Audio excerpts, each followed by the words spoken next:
Hi Gavin, welcome to Café 21. You're in the hot seat today. How are you doing? Yeah, good. Thanks, Ross. How are you? All right? Yeah, not too bad, Gavin. Not too bad. This is all about you though, so we'll fire into some of the questions here. Your career so far has included extensive work as a TV anchor and as a presenter, particularly covering sports stories, lots of sports news and sports programs. But what are kind of some of your standout moments from your career up to this point? I think it's a very good question. Because like you say, it's doing so much over the years, you kind of take it for granted a little bit sometimes. But there have been some really incredible moments, and some ones that really do stand out. And I suppose the big career milestones have been covering the Olympics back in when they were in the UK, when they were in London, because obviously that's the home city where I live in, and it's there's no sort of more special moment than seeing the world effectively descend on your city for a global celebration for 2.5 weeks or so. And it was that was probably one of the most magic moments. And then there've also been several shoots over the years that have been really surreal and really incredible, one of them being a golf charity day with Samuel L. Jackson. That was just an incredible moment, Wow, because yeah. there were a few other sort of celebrities involved in it, but I was his caddy for the day. And I sort of got to spend pretty much 3 hours or so one-on-one time. Some of it was being filmed, but not all of it. Like only probably about 5 minutes of it was filmed we did an interview, of course, with him and stuff for TV. But yeah, only the kind of like special moments where it was just me and him driving along in the caddy, like where you sort of get to see the real guy, like no cameras, no like kind of nothing going on. It's just, that was very, very surreal. And over the years, I've come across so many sort of amazing people that have been instrumental to modern life. I'm just looking at my wall now, and I've got some photos of shoots that I've done and sort of studio days. And there's David Cameron when he was Prime Minister of the UK, and David Attenborough, Usain Bolt. So yeah, there's some big names that I've been lucky enough to have met and interviewed. But yeah, I suppose the other career highlights, I suppose, as well, was one of my first jobs in TV was being a children's TV presenter. And in terms of impact, that's an incredible thing to do, because you're impacting on the formative years of someone's life. From the ages of say 7 to 12, where you're becoming you're forming your opinions and your views at that point in your life, and they go on to dictate the rest of your opinions and thoughts for the rest of your kind of adolescence and then adult life. And I was very privileged to have been a presenter on Newsround, which is a children's BBC show, as one of my first jobs in TV and my first on-air job. You mentioned the Olympics in 2012 there. That's probably seen as, to me at least, one of the turning points in a shift towards kind of online content, and particularly focusing on tech, especially for big sporting events like that. As you know, sports industry is probably one of the biggest in the world, which in turn kind of makes sports journalism one of the most competitive industries to break into. What kind of advice do you have for any aspiring journalists out there, particularly trying to break into that sports industry, to try to make an impact and to kind of stand out from the pack? I think it's a very pertinent question at the moment.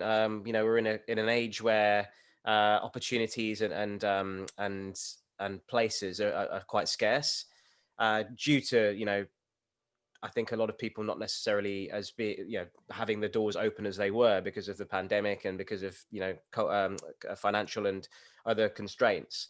But I think that in anyone trying to make their impact and make their noise and make their voices heard now, you've got to think about what people want to know and what they want to hear, and you've got to think about kind of original and genuine stories, and you've got to be able to communicate those in a way that people want to listen to them.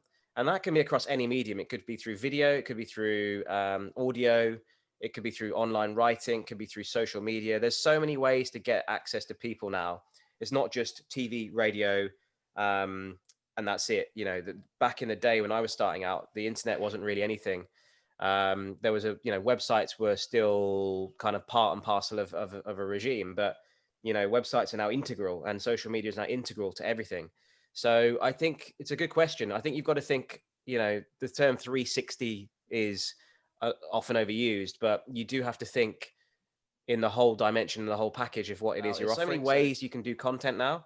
So it's not necessarily just about, getting in and working your way up from, like, say, a local outlet, there's so many different angles to go in at now.